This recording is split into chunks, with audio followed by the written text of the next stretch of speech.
तो जय हिंद बच्चों, लेकर आ चुका हूं मैं आप लोगों के लिए आज मोल कॉन्सेप्ट का वीडियो, जहां पे आज हम डिस्कस करने वाले हैं मोल कॉन्सेप्ट को, ऑफ कोर्स, है ना। तो चलिए, मोल कॉन्सेप्ट में सबसे पहले एक छोटी सी चीज बता दूं आप लोगों को, जिसको हम कहते हैं एवोगाड्रो लॉ। ठीक है, तो एवोगाड्रो लॉ को समझने के लिए बड़ी छोटी सी चीज है, समझ लीजिएगा। ठीक है, देखिए, अगर मैं आपसे ये कहता हूं, सबसे पहले डेफिनेशन लिखिए एक बार। ठीक है, मैं बोल रहा हूं, लिखिए फटाफट। Equal volumes of all gases at the same temperature and pressure contain the same number of molecules. अब बात आती है, क्या हो गया सर, हमें तो कुछ समझ में नहीं आया। तो हम समझाते हैं ना भाई। देखो इधर, आप ले लो भैया 2 लीटर ऑक्सीजन। हाँ हाँ, लिक्विड के फॉर्म में ऑक्सीजन ले लो। ठीक है, 2 लीटर। फिर हमने बोला कि 2 लीटर ले लो, चलो, नाइट्रोजन।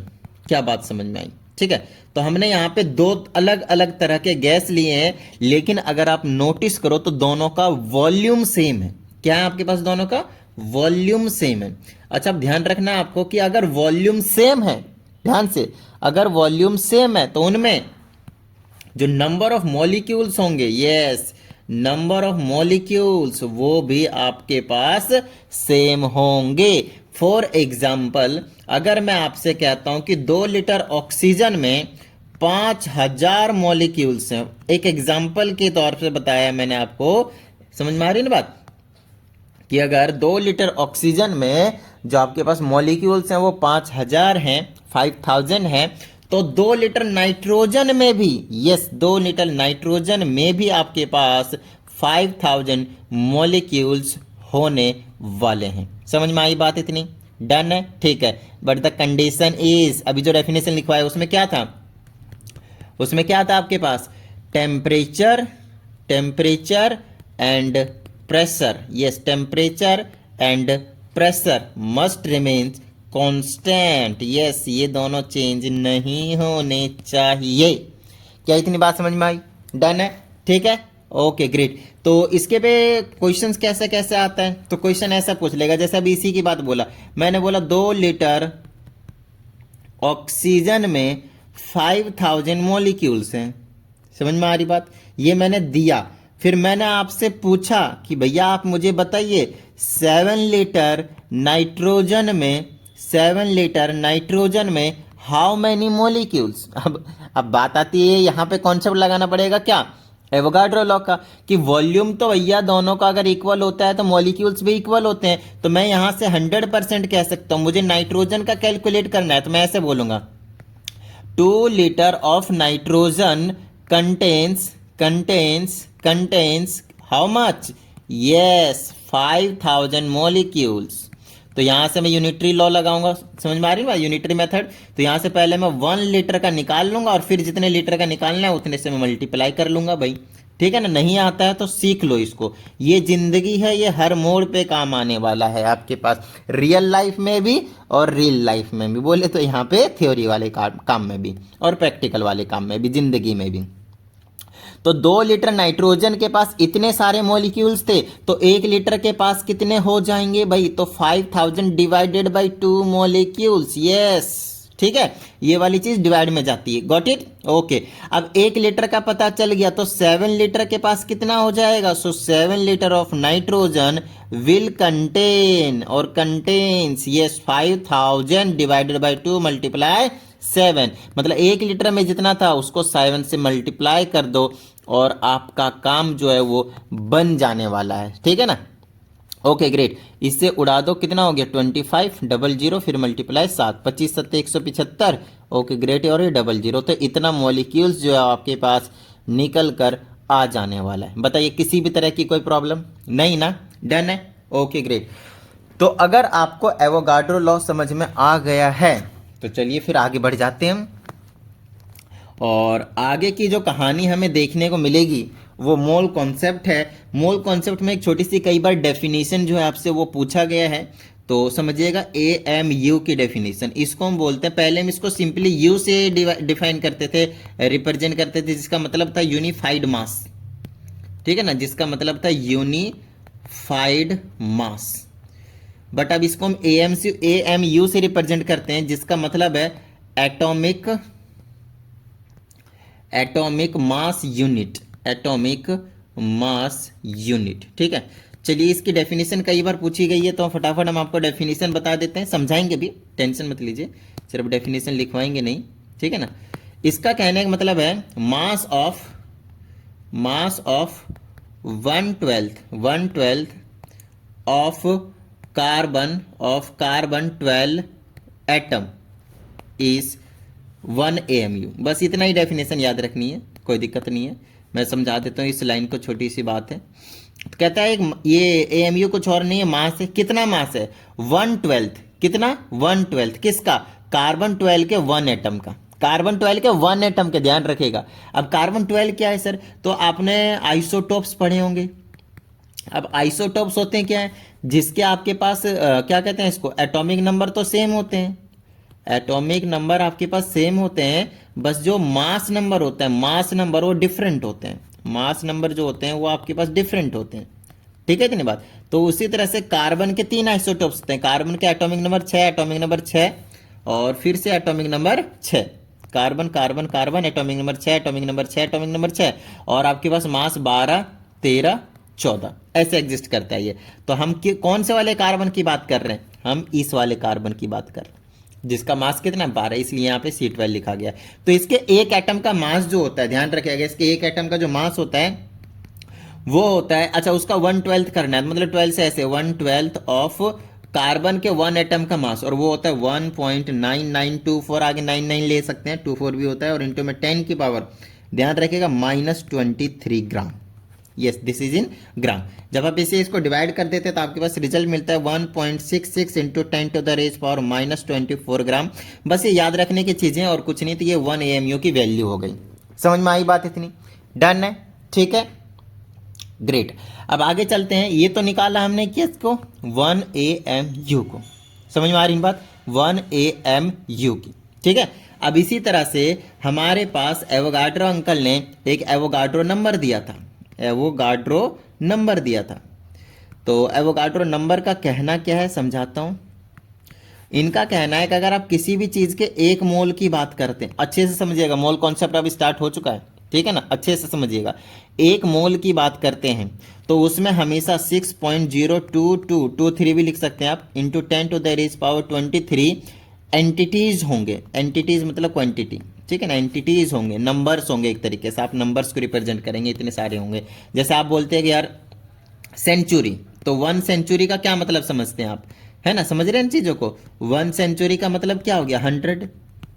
अब 100 वो कुछ भी हो सकता है, किसी भी चीज़ के बारे में बात कर सकते हैं, किसी के एज के बारे में बात कर सकते हैं, किसी के क्रिकेट में रन के बारे में बात कर सकते हैं। समझ में आ रही है बात? उसी तरह से यहाँ पे एंटिटीज़ की बात करेंगे हम, तो वो भी एक नंबर को रिप्रेजेंट कर रहे हैं कि इतने सारे होते हैं 1 मोल में। समझ में आ रही बात? जैसे हमने इसी तरह नॉर्मल एक डेली लाइफ में जो हम यूज़ करते हैं 1 डजन, 1 डजन भैया हमको 1 दर्जन केला दे दीजिए, बनाना। समझ आ रही बात? उसमें कितने होते हैं? 12 पीस। ये भी 12 किसको रिप्रेजेंट करता है? एंटिटीज को। अब जरूरी तो नहीं है सिर्फ मैं बनाने के लिए यूज करूँ भैया, कहीं भी जाऊं मैं 1 डजन यूज कर सकता हूं किसी भी क्वांटिटी के लिए।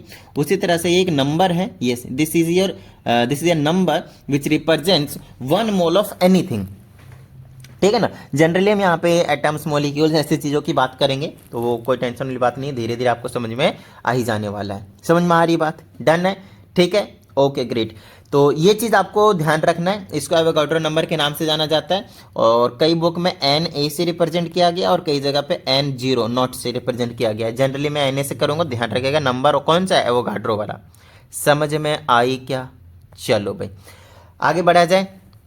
अब यहाँ पे आपको वैसे तो एटॉमिक मास गिवन होते हैं, बट फिर भी आपको मैं सजेस्ट करूँगा 1 से लेकर 20 तक एटलीस्ट याद रखें। जैसे कि हाइड्रोजन का 1 होता है, हीलियम का 4 होता है, लिथियम का 7 होता है, बेरिलियम का शायद 9 होता है, हाँ 9 होता है, और बोरोन का 11 होता है, 10.8 होता है, तो 11 राउंड ऑफ करके लिख रहा हूँ।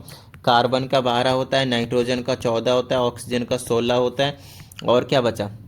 ऑक्सीजन के बाद फ्लोरीन के बाद 19 ले लीजिए, नियॉन ले लीजिए, शायद 20 होता है, नहीं तो 21 ले, देख लीजिएगा एक बार, कंफर्म कीजिएगा प्लीज़। वैसे कोई दिक्कत नहीं है, 20 ही होगा जहाँ तक मुझे आइडिया है। और सोडियम का 23, मैग्नीशियम का 24, एल्युमिनियम का 27, सिलिकॉन का 28, फॉस्फोरस 31, ये 27 है, ध्यान रखिएगा। उसके बाद आ जाएगा सल्फर 32, क्लोरीन, क्लोरीन का याद रखिएगा 35.5 होता है। फिर आर्गन, आर्गन का 40 होता है, पोटेशियम का 39 होता है, और फिर कैल्शियम का 40 होता है। तो ये आपको मैंने 20 तक बताया। वैसे आपके पास और भी कुछ फ्रीक्वेंट आएंगे, आपको वैसे एटॉमिक मास की टेंशन नहीं लेना, गिवन होंगे, बट ये याद रखिएगा तो सही है। वैसे नहीं भी याद रखिएगा तो भी कोई टेंशन वाली बात नहीं है, ठीक है ना। ओके, अगर हम आगे की बात करते हैं यहाँ पे, तो कुछ चीज़ें हैं, प्रॉपर तरीके से समझिएगा। एक होता है फॉर्मूला मास, ठीक है ना, फॉर्मूला मास, या फिर इसी को जनरली हम मॉलिक्यूलर मास के नाम से जानेंगे। हाउ टू कैलकुलेट, बहुत अच्छे से समझिएगा, मॉलिक्यूलर मास। जैसे मैंने बोला कार्बन डाइऑक्साइड, तो कार्बन डाइऑक्साइड का मास कितना होता है, 1 मोल का मास कितना होता है, 1 मोल भी समझाऊंगा। तो इसका मास जो निकालते हैं ऐसे, कार्बन का भी बोला मैंने आपके पास 12 होता है, प्लस में एक ऑक्सीजन का 16 होता है, ऑक्सीजन के एक एटम का, ठीक है। तो इसको जब 2 हो गए, है ना, तो 2 हो गए तो कितने हो गए 32, तो 32 और 2 से मल्टीप्लाई करने के बाद, ठीक है ना, अब इन दोनों को ऐड कर दीजिए 44 ग्राम। समझ में आ रही होगी बात, डन है। उसी तरह से मान लीजिए आपके पास H2O हो गया, H2O हाइड्रोजन का एक होता है, लेकिन 2 हाइड्रोजन है, 2 लूंगा बीच में प्लस, फिर कितना होगा ऑक्सीजन का 16, टोटल 18 ग्राम। समझ में आ रही होगी बात, ठीक है। चलिए मान लेते हैं कैल्शियम कार्बोनेट है। अब इसमें क्या क्या है, कैल्शियम है, कैल्शियम का 40 होता है, बीच में आपको प्लस लगाना है, कार्बन का 12 होता है, और फिर ऑक्सीजन का होता है 16 है, लेकिन 3 है तो 16 3 जा 48, ऐड कर दीजिए, कितना हो जाएगा 48 12 60 40 100, 100 ग्राम।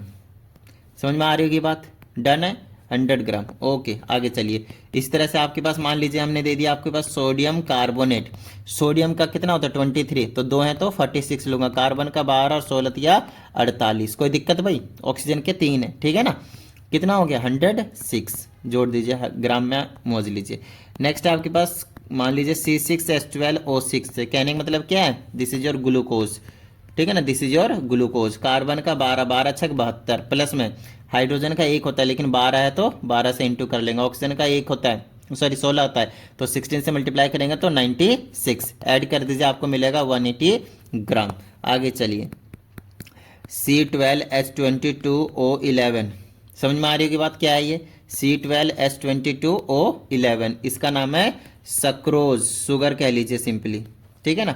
चलिए, कार्बन का 12 से 12 मल्टीप्लाई करेंगे 144, 144, बीच में प्लस, हाइड्रोजन का 22 हो गया, ऑक्सीजन का 16 से 11 को मल्टीप्लाई कर लेंगे, 16 दें 160 और 16 186, 186, इन सबको ऐड कर दीजिएगा, 342 ग्राम निकल कर आ जाएगा। तो कुछ इस तरह से आपको मॉलिक्यूलर मास निकालना आना चाहिए।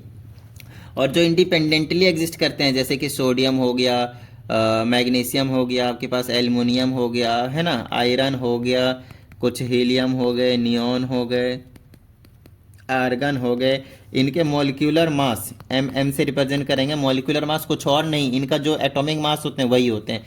जैसे इसका 23, इसका 24 हो गया, एल्यूमिनियम का 27 हो गया, आयरन का आपके पास 56 होते हैं, या फिर 56.5, शायद 0.5 भी बता दूंगा है या नहीं है। हीलियम का 4 हो गया, नियॉन का आपके पास 20 हो गया, आर्गन का 40 हो गया, और ये क्या बता दिया था मैंने, आर्गन के बाद ETC है। चलिए, कोई टेंशन वाली बात नहीं है, ठीक है। Okay great. तो कुछ इस तरह से आपके पास मॉलिक्यूलर मास आपको निकालना आना चाहिए, क्योंकि अभी हम मोल कॉन्सेप्ट में बड़े फ्रिक्वेंटली से यूज करने वाले हैं। The most most most important चीज बताने जा रहा हूं, बहुत अच्छे से समझिएगा, यस बहुत ही अच्छे से समझिएगा, बहुत ज्यादा इंपॉर्टेंट चीज समझाने जा रहा हूं अभी मैं आप लोगों को, ठीक है। तो सबसे पहला है मोल, यस मोल्स की बात करेंगे। तो अभी ऊपर भी बताया कि एक मोल में कितने एंटिटीज होते हैं, ये बताया मैंने आप लोगों के, but how will you calculate mole, वो कंडीशन बताने जा रहा हूं, वो फॉर्मूला बताने जा रहा हूं। 3 फॉर्मूले बताऊंगा, यस 3 फॉर्मूले बताऊंगा। Number of, first formula in terms of, बहुत अच्छे से समझिएगा, इन टर्म्स ऑफ मास, बोले तो ग्राम के टर्म्स में बताऊंगा। इसका नंबर ऑफ मोल्स को जनरली मैं रिप्रेजेंट करता हूं स्मॉल n से, किससे, स्मॉल n से। तो यहां पे मैं लिखूंगा number of moles is equal to जितना मास गिवन होंगे, यस गिवन मास अपॉन में molecular mass, given mass upon में molecular mass will be your number of moles. क्या इतनी बात समझ में आ गई। अभी से आगे से मतलब मैं क्या करूंगा, नंबर ऑफ मोल्स के जगह मैं शॉर्ट में, ज्यादा टाइम ना लगे इसलिए मैं स्मॉल n से रिप्रेजेंटेशन दूंगा, गिवन मास को मैं W से रिप्रेजेंट दूंगा, W से, और मॉलिक्यूलर को मास को मैं कैपिटल एम से रिप्रेजेंट दूंगा। क्या इतनी बात समझ में आ गई? डन है, ठीक है। तो नंबर ऑफ मोल्स का फॉर्मूला मैं लिखूंगा गिवन मास अपॉन में मोलिक्यूलर मास, गिवन मास अपॉन में मोलिक्यूलर मास। क्या इतनी सी बात समझ में आ गई? डन है, ठीक है, ग्रेट। चलिए आगे की बात करते हैं। ये हुआ first formula in terms of mass. Second formula in terms of कैसे अप्लाई करना है वो हम आपको बताएंगे, टेंशन मत लीजिए। इन terms of atoms, yes atoms, या फिर उसके जगह पे आपके पास कुछ भी मॉलिक्यूल्स वगैरह जो है वो गिवन हो सकते हैं। तो फिर से वही चीज़ है आपके पास, नंबर ऑफ मोल्स। अब नंबर ऑफ मोल्स जब एटम्स के टर्म में है, देखिए मास के टर्म में था तो गिवन मास था और अपॉन में मॉलिक्यूलर मास। तो जब एटम्स के टर्म्स में है तो ऊपर क्या आएंगे? Given number of atoms, given number of atoms, मतलब कितने एटम्स आपको गिवन है, इसके जगह मॉलिक्यूल्स भी हो सकते हैं, बताऊंगा कैसे, टेंशन मत लीजिए। डिवाइडेड बाय में Avogadro number, yes divided by में एवोगाड्रो नंबर। अगर आप इन दोनों फॉर्मूले को थोड़ा सा रिलेट करने की कोशिश करें तो आपको पता चलेगा जो इन दोनों के डिनोमिनेटर में है वो आपको पहले से मालूम होगा। आई हाई हाई, देखिए इसके एवोगाड्रो नंबर आपको मालूम है 6.02 20 10 to the raise 23। Similarly molecular mass आपको कैलकुलेट करना सिखा दिया है, जिसकी भी बात करेंगे। तो ये डिनोमिनेटर वाली चीज़ आपको हमेशा मालूम होगा, ठीक है, और ऊपर वाली चीज़ें गिवन होंगी, फिर हम तुरंत निकाल देंगे। चलिए थर्ड नंबर के फॉर्मूले पे पहुंच जाते हैं, ठीक है। और थर्ड नंबर के फॉर्मूले में जो आपको देखने को मिलेगा वो क्या है भाई? इन terms of volume, yes in terms of volume. थोड़ा सा कम यूज करेंगे इस वाले फॉर्मूले को, यस थोड़ा सा कम यूज करेंगे, ठीक है ना, थोड़ा सा। तो ध्यान रखिएगा, कोई दिक्कत नहीं है। तो यहाँ से फिर से हमारे पास नंबर ऑफ मोल्स निकालेंगे यहाँ से। तो नंबर ऑफ मोल्स किसके इक्वल हो जाएगा भैया? तो नंबर ऑफ मोल्स जो है हमारे पास इक्वल हो जाएंगे गिवन वॉल्यूम के। यस ऊपर हमेशा क्या है आपके पास? गिवन वॉल्यूम है। तो सर नीचे भी तो हमें पता होगा यस पता होगा, नीचे वाला हमेशा आपको पता होगा। वॉल्यूम एट एसटीपी लेना है, वॉल्यूम एट एसटीपी लेना है। तो अब ये चीज़ तो आपको तो नहीं पता, तो सर हमें बता दीजिए। तो वॉल्यूम एट एसटीपी आपको याद रखना है कितना भैया? 22.4 लीटर। याद हुआ? 22.4 लीटर, मतलब हमेशा फिक्स से नीचे क्या आएंगे? 22.4 लीटर। अच्छा इसको सिंबॉलिक रिप्रेजेंटेशन दे दूं क्या इन टर्म्स ऑफ एटम्स वाले को? चलिए, तो नंबर ऑफ मोल्स के लिए नो डाउट एन रहने वाला है, गिवन नंबर्स के लिए सिंपल एन लिख देता हूं, और एवोगाड्रो आपको बता ही दिया था अभी ऊपर, एन से रिप्रेजेंट करेंगे। समझ में आई बात? तो ये एक फॉर्मूला हो गया, ठीक है, ओके। अब इसको भी कुछ सिंबॉलिक रिप्रेजेंटेशन दे दूं। नंबर ऑफ मोल्स के लिए तो एन ही है, गिवन वॉल्यूम के लिए वी लिख देता हूं, और नीचे फिक्स कर देता हूं 22.4, झंझट ही खत्म। समझ में आई बात? तीनों फॉर्मूले, इन तीनों में से जो पहला और दूसरा फॉर्मूला है, first and second, are the most important formulas that you will use frequently. Yes, the most important formula, the first one that is in terms of mass, and the second one which is in terms of number of atoms, और you can say molecules. क्या इतनी सी बात समझ में आ गई? Done है। अब बात आती है सर हमें तो कोई दिक्कत नहीं है इनसे, हमको तो ये इतना तक तो समझ में आ गया है, लेकिन प्रॉब्लम हमें होती है न्यूमेरिकल्स में। यस, जब मोल्स के क्वेश्चंस आ जाते हैं तब हमें थोड़ी सी गड़बड़ी होती है। तो समझिएगा कैसे हम इन फॉर्मूले से डील करते हैं, किस तरह के क्वेश्चंस आपको गिवन हो सकते हैं, ठीक है ना। चलो तो फटाफट हम क्वेश्चंस की ओर बढ़ जाते हैं। तो आपको अभी तक जो बताया मोस्ट इंपॉर्टेंट फॉर्मूले जो यूज होंगे वो पहला और दूसरा है। तो मैं क्या करूंगा, number of moles is equal to given mass upon में मॉलिक्यूलर मास, दूसरा number of moles is equal to given number of atoms upon में एवोगाड्रो नंबर। ये दोनों फॉर्मूले में लिख लूंगा। क्या इतनी सी बात समझ में आई? ये दोनों ही फॉर्मूले में क्या करूंगा, लिख लूंगा, ठीक है ना। ये दोनों ही फॉर्मूले में लिख लूंगा। और अब क्या करना है इन दोनों फॉर्मूले को लिखने के बाद? पहले क्वेश्चन तो दो यार। चलो क्वेश्चन देते हैं। चलो देखो, हमने आपसे बोला find find find number of moles, n मतलब नंबर ऑफ मोल्स किसका? कितना दे दूं? 18 25 90 90 18 कम कर देते हैं, 18 चौक 72 72 9 81 कर लेते हैं। 81 ग्राम ऑफ वाटर, ऐसे करके दिया रहेगा। तो ये पहले इस वाले फॉर्मूले के बेस पे दिया मैंने आप लोगों की, नंबर ऑफ मोल्स का फॉर्मूला है मास के टर्म में, तो मास वाला ही फॉर्मूला लगने वाला है, इसमें एटम्स का कोई चक्कर नहीं है, ठीक है ना।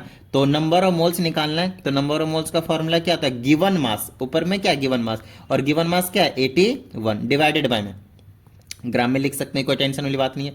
नीचे में मॉलिक्यूलर मास, तो किसका मॉलिक्यूलर मास, किसका नंबर ऑफ मोल्स निकालना है, वाटर का, तो वाटर का फॉर्मूला क्या होता है H2O, तो H2O का निकालेंगे 2, हाइड्रोजन का 2 और इसका 16 भी निकाल कर बताया था ना 18 ग्राम, ठीक है। तो 18 ग्राम नीचे लिख लेंगे, तो ये आ जाएगा N इज इक्वल टू, ग्राम से ग्राम हमेशा ये यूनिटलेस होता है, तो टेंशन लेने की कोई जरूरत नहीं है, number of moles is unitless, ठीक है। 18 से डिवाइड कर दो, कितना आ जाएगा 4.5 मोल, खत्म बात, समझ में आई बात, डन है। तो नंबर ऑफ मोल्स कितना आया 4.5, नंबर ऑफ मोल्स कितना आया 4.5, नंबर ऑफ मोल्स कितना आया 4.5, ग्रेट।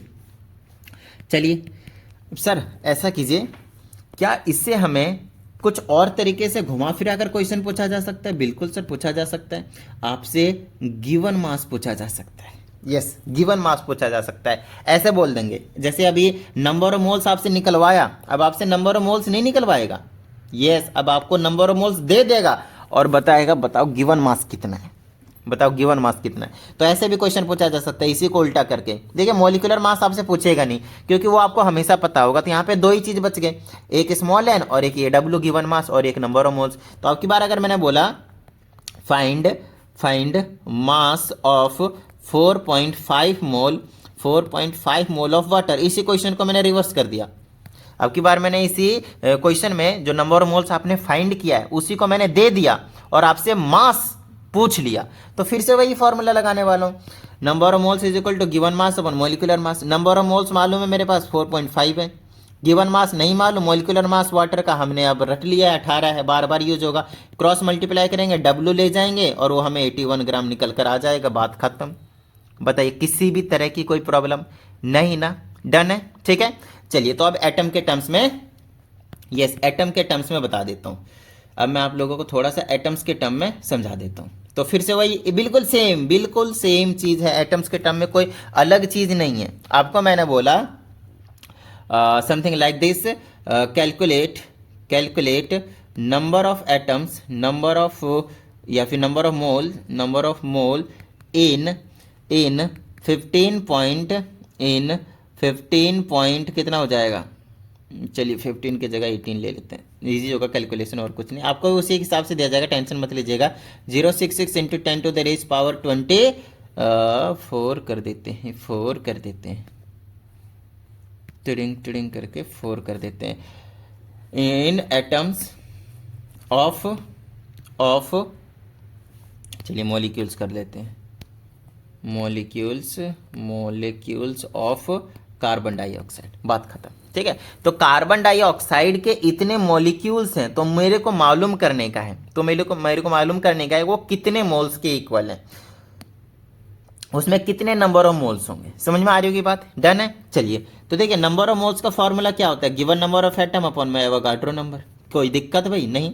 तो गिवन नंबर ऑफ एटम्स नहीं मालूम, क्या मालूम है sir 6.066 into 10 to the raise power 24 divided by में, यस डिवाइडेड बाय में क्या, चलो देख लेते हैं, एन ए मालूम है अपने को 6.23।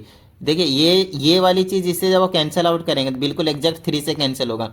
अगर आपको ना समझ में आता हो इस टाइप के क्वेश्चंस को सॉल्व करने के लिए तो आप क्या करना, डेसिमल के बाद वाली वैल्यू को इग्नोर मारना, सिर्फ इनसे कैंसिल कर लेना, बात खत्म है ना, आपको उसी हिसाब से दिया हुआ रहेगा, टेंशन मत लीजिएगा, ठीक है। चलिए ओके, तो अब बात आती है सर इससे इसको कैंसिल करेंगे कितना बचेगा, अरे 10 बचेगा, बताओ कैसे।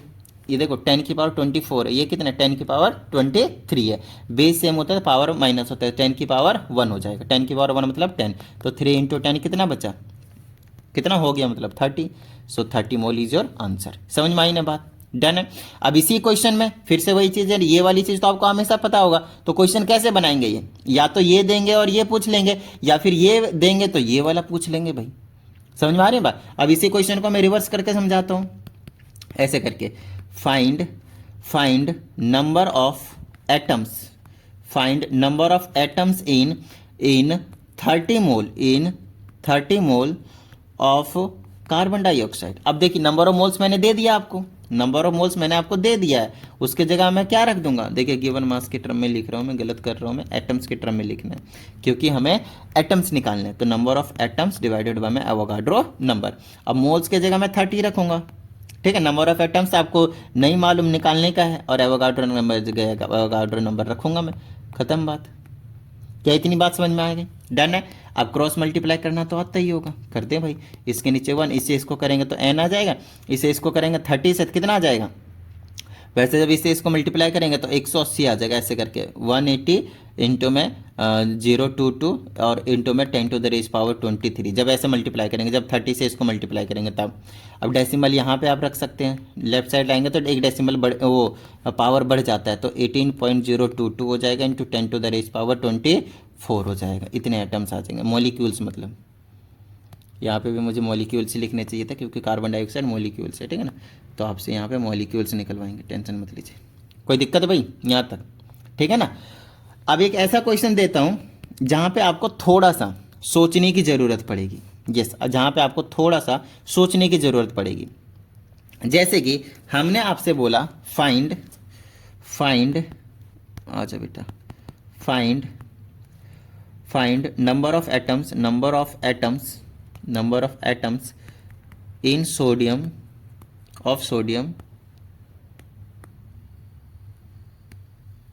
number of atoms in 46 gram of sodium, 46 gram of sodium. अब ये है ना क्वेश्चन, देखिए बहुत अच्छे तरीके से समझिएगा। आपको क्या बोला, कोई भी क्वेश्चन आए सबसे पहले दोनों फॉर्मूला को लिख दो, तीसरा भी लिख सकते हैं, कोई टेंशन वाली बात नहीं है, बट ज़्यादातर आपको यही वाली चीज़ जो है वो देखने को मिलेगा, यही वाला फॉर्मूला ज़्यादा फ्रिक्वेंटली यूज होते हैं ये दोनों, ठीक है। ओके, अब यहाँ पे आप चीज़ों को समझिएगा। हमसे बोला है नंबर ऑफ एटम्स कैलकुलेट करने के लिए, और हमें दे दिया है इन्होंने क्या, मास। अब ये तो गलत बात है ना भाई, मास दे के आप नंबर ऑफ एटम्स पूछ रहे हो, कोई दिक्कत नहीं, हमें इन दोनों फॉर्मूले को यूज़ करने की जरूरत पड़ेगी। सबसे पहला काम क्या करूंगा, मैं नंबर ऑफ मोल्स निकालूंगा, मास के टर्म में ही निकालूंगा। तो नंबर ऑफ मोल्स का फॉर्मूला हो गया गिवन मास अपन मोलिकुलर मास, क्योंकि गिवन मास दिया 46, मोलिकुलर मास क्या आएगा, क्योंकि एटम सोडियम अकेला दिया है तो उसका 23 होता है। तो नंबर ऑफ मोल्स कितना हो गया डिवाइड करने के बाद 2। अब देखिए नंबर ऑफ मोल्स आ गया ना, अब मैं एटम्स निकाल सकता हूँ। टारगेट रखिए हमें निकालना क्या था, number of atoms. Number of atoms निकलेगा इसी फॉर्मूले से क्योंकि इसी में है ये। अब उसके लिए मुझे क्या चाहिए, नंबर ऑफ मोल्स चाहिए था, तो उसके लिए आपको यहाँ पे मास के टर्म में चीज़ें गिवन थी। तो मास के टर्म में हमने पहले मोल्स निकाल लिए और उस मोल्स का यहाँ पे रखने के बाद हमने एटम्स निकाल दिए। समझ में आई ना, अभी निकाला नहीं, अब निकाल लेंगे।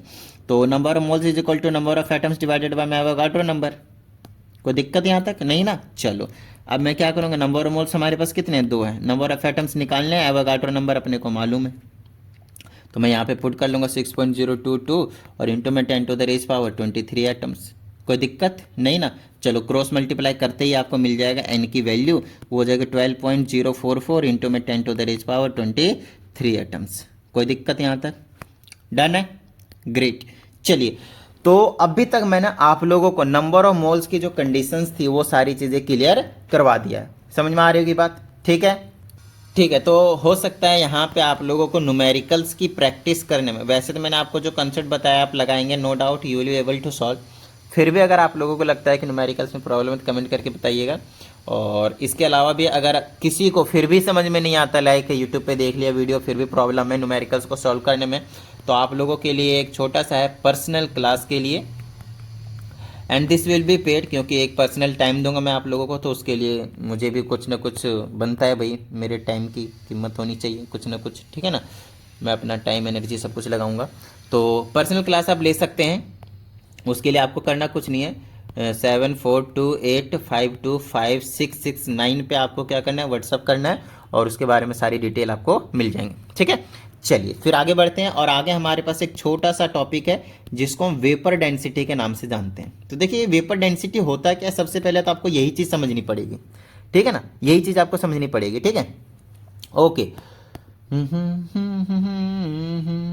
टिडिंग करके देखिए, वेपर डेंसिटी जो है वो एक रिलेटिव डेंसिटी की बात कर लेते हैं, और किसी भी चीज़ का डेंसिटी आप ऊपर रखिए और नीचे आपको रखना है आपके पास डेंसिटी किसका, हाइड्रोजन गैस का, H2 का, डायटोमिक फॉर्म का। डेंसिटी की बात कर रहे हैं कि नीचे किसका रखना है आपके पास, हाइड्रोजन गैस का, तो उसी चीज़ को हम कहते हैं उसकी वेपर डेंसिटी, ठीक है।